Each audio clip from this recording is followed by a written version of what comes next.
एक समय में हमारी दुनिया में डायनासोर का राज था। वे चलते थे जहां हम चल रहे हैं, इसी हवा में सांसें ली, इसी धरती पर लड़ाइयां भी लड़ी।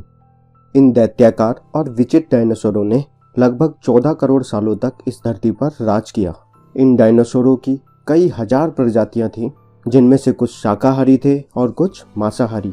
तो कुछ डायनासोर बहुत ही शांत स्वभाव के थे और कुछ डायनासोर बहुत ही हिंसक और खतरनाक थे। ये उस समय के सबसे सफल जीव थे। लेकिन फिर अचानक ऐसा क्या हुआ? ऐसी वो कौन सी घटना थी जिनने इनका नामो निशान मिटा दिया? इस रहस्य को जानने के लिए हमें करोड़ों साल पीछे जाना होगा और डायनासोर के उस अंतिम दिन को बिल्कुल करीब से देखना होगा। तो आइए चलते हैं आज से 65 मिलियन साल यानी कि 6 करोड़ 50 लाख साल पीछे। आज से करीब 6.5 करोड़ साल पहले धरती पर मौसम सामान्य था। चारों ओर सूरज की रोशनी बिखरी हुई थी। लंबे लंबे पेड़ों से टकराती समुद्र की ठंडी हवाएं और चारों तरफ डायनासोरों के चिल्लाने और चिघाड़ने की आवाज़ें। जब ये सारी डायनासोर की प्रजाति धरती पर बड़े ही आराम से अपना जीवन व्यतीत कर रही थी, तब 10 करोड़ साल पहले ही इनकी किस्मत लिखी जा चुकी थी।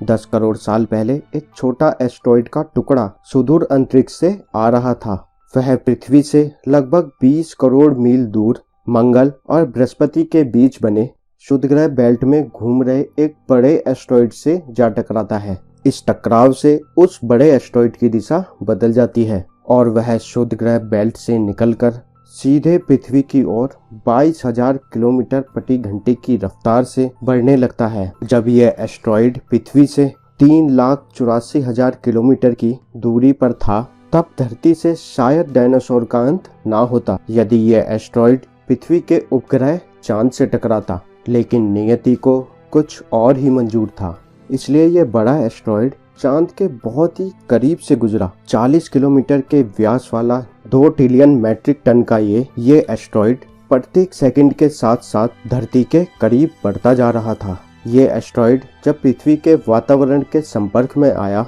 तो इसकी रफ्तार एकाएक 70,000 किलोमीटर प्रति घंटा हो गई और पृथ्वी के वायुमंडल में घुसते ही घर्षण की वजह से ये एक भयंकर आग के गोले में बदल गया। ये इतनी रफ्तार से धरती की ओर बढ़ रहा था कि इसने सिर्फ 4 मिनट में अटलांटिक ओशियन को पार कर लिया और इसकी चमक इतनी अधिक थी, धरती पर टकराने से पहले ही धरती के ये जीव इस आग के गोले को देखकर पूरी तरह से अंधे हो गए। ये जीव उस उल्का को देख नहीं पा रहे थे, लेकिन वे उसकी भयानक गर्मी को महसूस कर रहे थे।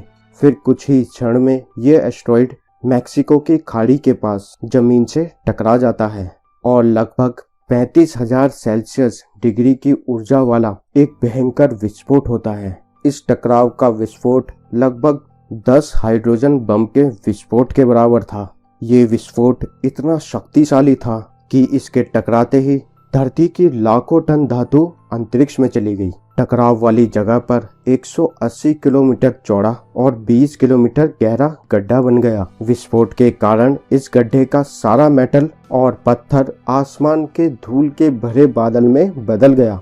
लगभग 16 मिनट 40 सेकंड बाद जमीनी टकराव की वजह से धरती के अंदर चारों ओर 11.1 तीव्रता की भूकंपीय तरंगें उठने लगी। इस वजह से समुद्र में विशालकाय लहरों का निर्माण हुआ और एक के बाद एक चारों तरफ सुनामी की लहरें बढ़ने लगी। भूकंपीय तरंगों ने सभी सक्रिय ज्वालामुखियों को दहका दिया, जिसकी वजह से जगह जगह डायनासोर का विनाश शुरू हो गया। धरती के महाविनाश की प्रक्रिया आरंभ हो चुकी थी। इस भयानक विस्फोट में रेडिएशन की मात्रा इतनी अधिक बढ़ गई, इसके 800 किलोमीटर के दायरे में आने वाले सभी जीव जलकर राख हो गए। इस महाविनाश में आसमान में उड़ने वाले डायनासोर इस जमीनी खतरे से तो बच गए, लेकिन ये तो महाप्रलय की सिर्फ शुरुआत मात्र थी। विस्फोट की वजह से जो लाखों टन मेटल, पत्थर और धूल जो अंतरिक्ष में गया था, वह ग्रेविटेशनल पुल के कारण ठीक 40 मिनट बाद आग के गोलों के रूप में पूरी धरती पर बरसने लगे। साथ ही धूल का एक बहुत बड़ा तूफान 6,000 किलोमीटर प्रति घंटे की रफ्तार से पृथ्वी के दूसरी तरफ मौत लेकर आ रहा था। ये धूल के बादल कई किलोमीटर मोटे थे जिसकी वजह से सूरज की किरणों का धरती पर पहुंच पाना असंभव हो गया। तापमान 100 डिग्री सेल्सियस से ज्यादा हो जाने के कारण पेड़ पौधों की लगभग सारी आबादी जलकर खाक हो गई।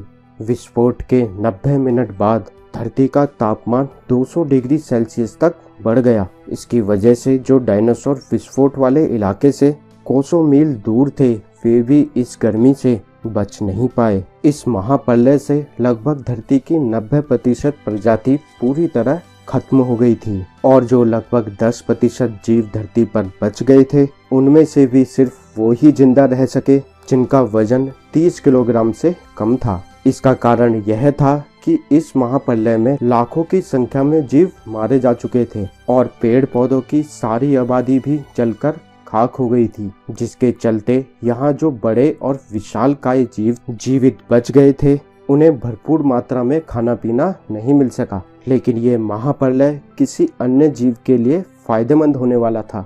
धरती पर डायनासोर का अंत एक छोटी प्रजाति के लिए सुनहरा अवसर लेकर आया और वह प्रजाति थी मैमल्स की। मैमल्स क्या थे, कैसे बच गए महाप्रलय से? धरती पर डायनासोर के अंत के बाद इंसान कहां से और कैसे आए, ये जानेंगे हम अगले एपिसोड में। अगर आप चाहते हैं हम अपना अगला वीडियो जल्द से जल्द बनाएं, इस वीडियो पर ज़्यादा से ज़्यादा लाइक और कमेंट्स जरूर कीजिए और हमारे चैनल को सब्सक्राइब कर हमारा सपोर्ट जरूर कीजिए। और अगर आप नए हैं हमारे चैनल पर तो हमारी बाकी वीडियो पर भी जरूर विजिट कीजिए। सब्सक्राइब करने के साथ साथ नोटिफिकेशन बेल आइकन को भी जरूर दबाएं। तो दोस्तों, मिलते हैं आपसे अगले एपिसोड में। नमस्कार दोस्तों।